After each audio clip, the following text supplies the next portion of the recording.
Welcome to part 2 of health assessment. This PowerPoint is going to focus on the overall physical assessment of patients, kind of the how part of the physical assessment.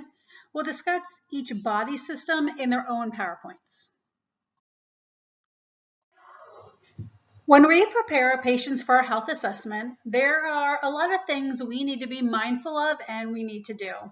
Our physical assessment is our time to gather all of our objective data. We also use a physical examination to review any areas of concerns that came from the health assessment interview part. When we do a physical assessment, we are observing the patient with all of our senses while completing assessment and asking body part specific questions while we assess that body part. First, we need to consider the patient in front of us. We must always remember that the person in front of us is an individual person unique to themselves and not like anyone else. This means we need to make sure we consider their physiological needs. What stage of life are they in? What culture and religion is the patient? And what changes to the assessment do those cause? We need to look at any psychosocial needs of the patient, like anxiety and fear, past healthcare experiences, and any trauma they may have. To help with any psychological needs, and for every patient, we must explain the process of what we're going to do and say to the patient. The more honest and upfront we can be with the patient, the better prepared they will be. They need to know that we aren't going to do anything to intentionally cause pain, but if any pain is felt, they need to tell us right away. We need to explain that we will maintain as much privacy as possible and follow through with this. If we're assessing something that may cause them to be very exposed, make sure curtains and doors are closed and drapes or gowns are used to only expose the areas we need to expose at that moment. If possible, keep the room warm and well lit or offer blankets so the patient doesn't get cold. We need many things to complete a physical assessment. First, we need our equipment needed to complete vital signs. Vital signs are a key part of our physical assessment. We typically do vital signs first because if the patient's vital signs are bad and they're trying to die on us, nothing else matters until they're not trying to die anymore. So we need a stethoscope, thermometer, blood pressure cuff, watch with a second hand. We need a scale to get the patient's weight. We maybe need a tape measure or a ruler and an R chart if we're assessing children. We also need our hands, eyes, ears, nose, and gut. We need our senses. Our hands will sense temperature and texture.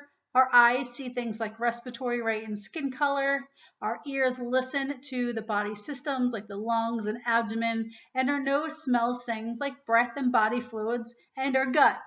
Oh, that gut feeling is very important in healthcare. If we get a gut feeling that something is wrong, it's a very powerful sense. Don't discount your gut feelings ever. There are many positions we can put our patient in to assess different parts of the body. For the majority of our nursing assessment, our patient's going to be sitting or supine. Different nursing specialties like obstetrics are going to use some of these other body part specific positions. A lot of these are very GYN or gastrointestinal related positions. The point to all of these different positions is to make sure that we have the ability to view that body part we need to see the best. The techniques we use during our physical assessment include inspection, palpation, percussion, and auscultation. Inspection is looking at the client. We are looking to see size, color, shape, position, and symmetry of whatever the body part is we're looking at. Any smells we smell is considered part of the inspection. Palpation is feeling and touching with the hands. We're assessing temperature, turgor, texture, moisture, vibrations, and shape of the body systems we're assessing. Percussion is an advanced practice and is not part of a general assessment nurses do. Percussion involves tapping body parts or areas with our fingers or hands, or even an instrument to assess location, size, shape, and density of tissues. Auscultation is listening. We're listening to the sounds of the body and we're assessing for characteristics of the sound, which is pitch, loudness, quality, and duration. Now let's talk about inspection a little more in depth. We inspect every body system we assess. It's the first thing we do, always. It entails using our sight to see what's going on with the patient. What color is the patient? What do they look like? What shape and size is the body part we're assessing? Do they have any visible skin changes? Is the right side and left side symmetrical? How is the patient behaving? Part of the inspection also involves smell, because if we look at something like urine, we're also going to get a smell that's coming from the urine. I'm not saying we physically put our nose to the urine and smell it, but I mean generally, what's the odor when we are looking at the odor or are looking at the urine? When I'm looking at it, do I smell anything? We may also use hearing when we inspect, especially when we're looking at someone's lungs moving with each breath. We may be able to hear how well they are breathing just by watching them. To best help with inspection, we need adequate lighting and a pen light, and we may need to undress the patient to see anything like the skin, but we may also have to make sure that we're providing them as much privacy as possible. Palpation involves using our sense of touch to gather data about our patients. Our hands are very sensitive and can sense temperature, turgor, texture, moisture, and vibrations. The back of our hand, the dorsum, is a good way to measure skin temperature. The fingertips are good to determine small sizes, pulses, firmness, and tenderness. And the palmar side of our fingers are good for more gross size and texture, so like bigger sizes and textures. We use our fingers and our hands to do light and deep palpation. Most of the palpation that we're going to be doing as nurses is going to be light palpation. Deep palpation is an advanced practice skill. When we palpate, we should have warm, clean hands. We should ask permission to touch the patient before we actually touch them. We should also palpate any tender areas last. We don't want to cause pain to them at the start of our assessment. Also, it's very hard to assess temperature and textures with our gloves on, so some of our assessment is done without gloves. Percussion is an advanced skill that's not part of our normal nurses assessment. It takes a lot of training to be able to determine what exactly you are hearing, and if a person during the assessment isn't trained, mistakes in diagnosing can happen. Percussion is the act of striking an object against another object to produce a sound. For physical assessments, we're usually using our fingers. Percussion is used to determine location, shape, density, and size of internal organs. The organs make different sounds like dull, flat, resonant, or tympanic, or timpani. Auscultation is listening to the sound produced by the body using a stethoscope. We can use the bell of the stethoscope to hear soft, low-pitched sounds like vascular sounds or extra heart sounds. We can use the diaphragm of the stethoscope to hear high-pitched sounds such as breath sounds and bowel sounds. The body parts most often auscultated are the lungs, heart, and abdomen. The tricks to auscultation include listening carefully for as much time as you need. Some people close their eyes to make their ears work better. You want to place your stethoscope against a bare skin.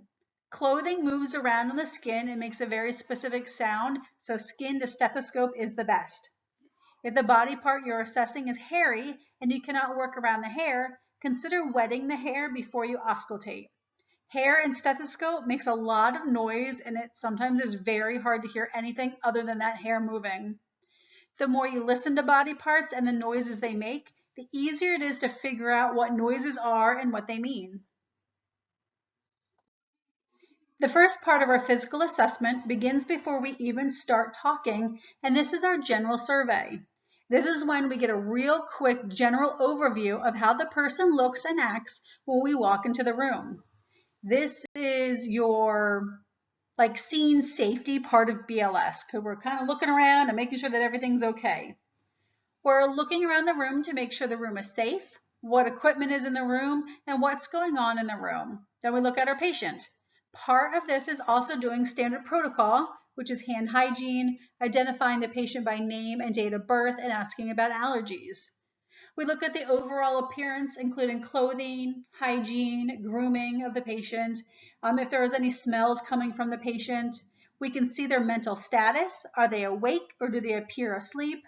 Are they making eye contact? Are they speaking with you or with other people? We need to look and see what their skin color, their hair, nail beds, skeletal deformities, symmetry, gait, and balance look like, just from a real quick glance. This is not when we do our full-blown assessment of these things. We're just really like looking at them real quick. Like, is their face red or blue, or is their face a normal color? Are they missing an arm or a leg? Those kinds of things that we can see immediately. We also want to see if they are doing or saying anything that matches what we see. Like, for example, are they telling you that they are totally fine, but they're crying? And are they laughing and joking, but they're saying their head feels like it's going to explode? Other aspects of the general survey include vital signs, height and weight, possibly waist circumference, even calculating your BMI. The general survey can be different depending on where you work and the patient population you serve, so just know that your general survey could look different. So we're going to discuss each body system and their own PowerPoints, but this picture right here is a general overview of what each body system entails. We assess safety as part of our general survey, the bed and patient position, call bell location, emergency equipment, medical equipment, and any assistive devices. We check for vital signs, including pain, because we need to make sure that they are stable and alive before we move forward with our assessment. We assess mental status, which includes are they awake or not, and their psychosocial behaviors. We assess the head, eyes, ears, nose, and mouth, including vision and hearing. We assess the chest, including lungs and heart. We assess the abdomen for bowel sounds, elimination, and pain and tenderness.